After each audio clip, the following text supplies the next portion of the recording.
Hey everyone, welcome back.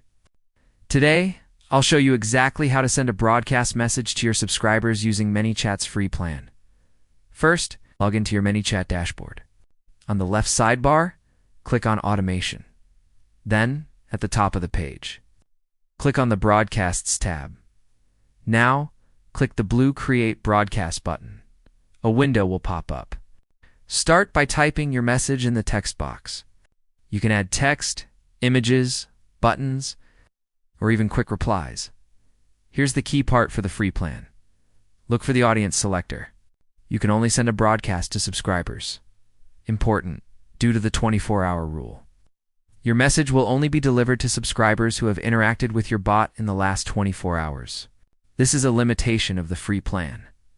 If you need to reach subscribers outside that 24-hour window, you'll see an option to sponsor this message to reach them, which is a paid feature.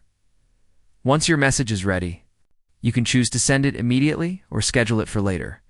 Click Send or Schedule, and you're done. Your broadcast will be sent to all eligible subscribers on the free plan. And that's it. A simple way to send updates and announcements to your audience. If you found this helpful, let me know what you'll broadcast in the comments. See you in the next one.